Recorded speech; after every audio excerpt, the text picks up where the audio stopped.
Welcome, Focus fam. My name is Chris Pearson. I'm the developer of Focus, and today I want to talk to you about how to enter your Focus license key. All right, so you cannot enter a Focus license key until you are running version 0.9.7 of Focus and Thesis 2.9.11. Okay, you actually can't even install Focus 0.9.7 until you've installed Thesis 2.9.11. So hopefully if you're watching this video, you've already done both of those things and you are ready to rock. All right, so what you need to do, so I'm sure what you see now on my computer screen here is the documentation page I have on DIYthemes.com about how to enter a Focus license key. I'm going to walk you through, in this video, I'm going to walk you through what I tell you on the page. So anyway, what we're going to do is we're going to pop into your WordPress site. Actually, we want to start here. So this is what the Thesis admin looks like. To find the Thesis admin, you just look for the Thesis link on the left, click it, boom. And then to locate the new Focus license key page, you can either use the quick launch menu on the left. You'll see Focus license key over here.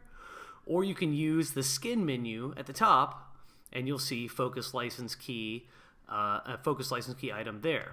Click on that. That'll take you to the Focus license key page.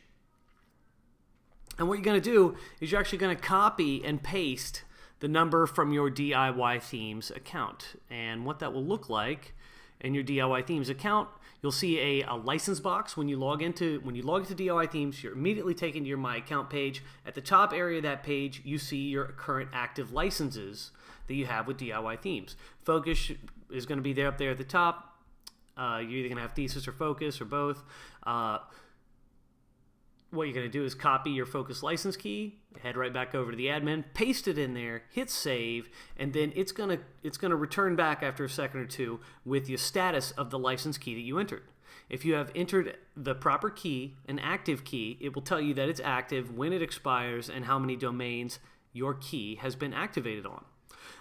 Once you get this type of status message in return saying that the key is active, you are good to go, and your site will now receive automatic updates the next time Focus is updated. So if you see that, you're good to go, you did the right thing, and you're ready to rock, all right? You got questions? Holler at me in the forums or open a support request, and I'll talk to you there. See you later.